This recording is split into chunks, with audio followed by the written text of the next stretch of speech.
What could be some nice collab skins for Overwatch 2's next hero, Vendetta? Let's have a look.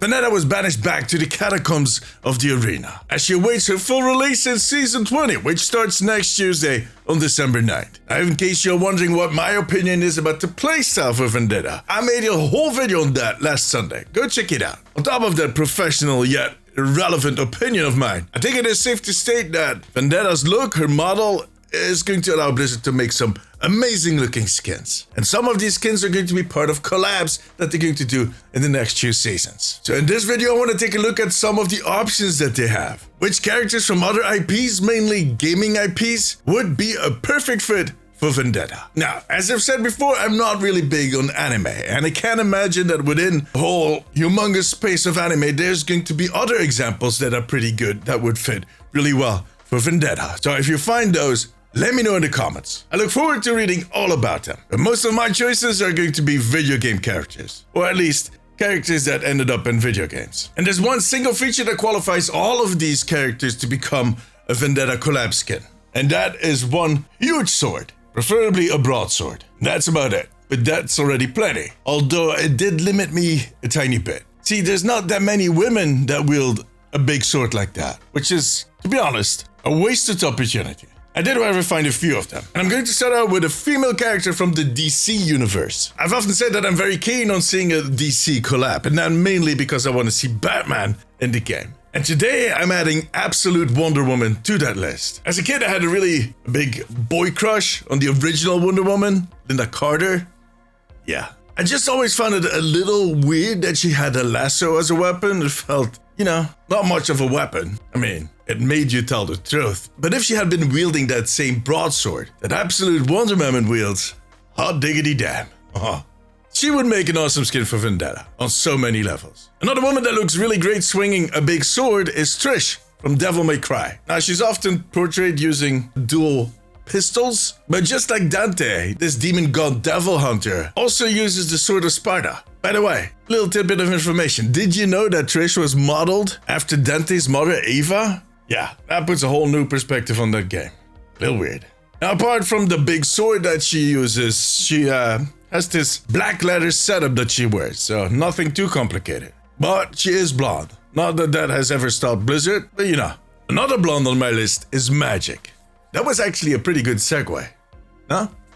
Okay. Anyways, I know, it would be very cheeky if Overwatch added Magic as a skin for Vendetta. Because Magic is not only a Marvel character, she's also one of the main heroes in Marvel Rivals, the main competitor for Overwatch. But that would just make it such a genius move. And to be fair, that whole rivalry, no pun intended, is mainly in the heads of the communities. The developers themselves, they don't care, they don't react that emotional. And as some of you know, NetEase, the developer of Marvel Rivals, is also the publisher for Overwatch in China, so they have a working relationship. But the reality actually is that NetEase doesn't own the IP. They pay Marvel Games a lot of money to be allowed to use those characters. Still, it would make the heads of all those angry fans just explode when they did that.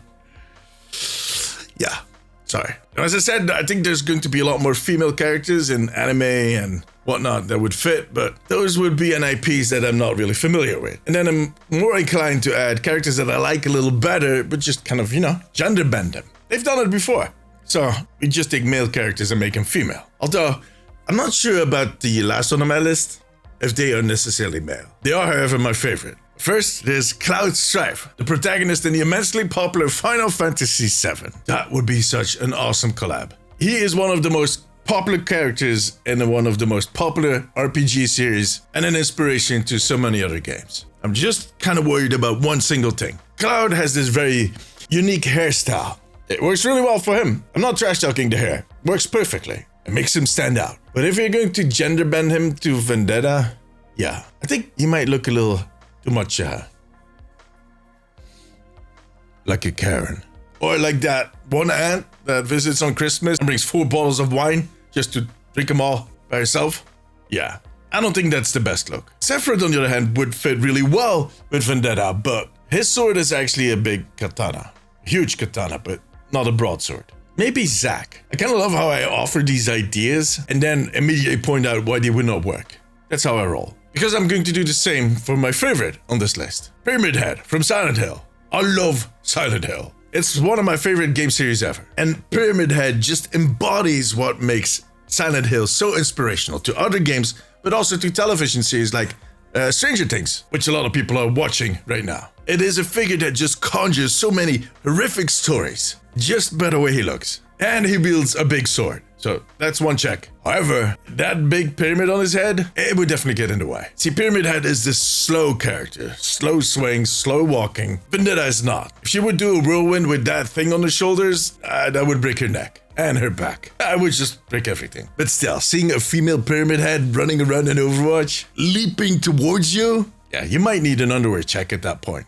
Now, since I ended my list with two options that are basically almost impossible or not favorable because of practical and carrying issues, let me add two more ideas. Really quickly. What if they did a real Monster Hunter collab instead of the faux one they did back in Season 8? I mean, Monster Hunter has a lot of amazing looking characters, a lot of amazing looking gear, including big swords, and they would fit Vendetta perfectly. I'm not too familiar with that, but it would be a good look. And the second one is one I saw posted on Reddit, but I can't find that post anymore. It still is a great idea. Doomslayer from Doom. He uses that crucible blade, that big orange sword. You know what the best thing is? Microsoft owns the Doom IP through Bethesda. They own Bethesda, they own Blizzard. Easiest collab ever. In theory. I don't think it's that easy in practice. A female Doomslayer with that sword, I would buy it. Especially if they constantly accompany her by a Mick Gordon soundtrack. Oh, metal. But anyways, those were my picks. Now tell me, which characters would you like to see as a skin for Vendetta? Let me know in the comments or come tell me during my streams over on twitch.tv/DeemziesTV. See you there. For now, however, that was it. If you like this video, give it a thumbs up. It always helps me out. I also want to thank my patrons and YouTube members. You too can become a member over on patreon.com/theomnicpost and right here on YouTube to unlock exclusive rewards. If you have a few minutes left, maybe check out one of my other videos. But above all, take care of yourself, take care of each other. Bye bye.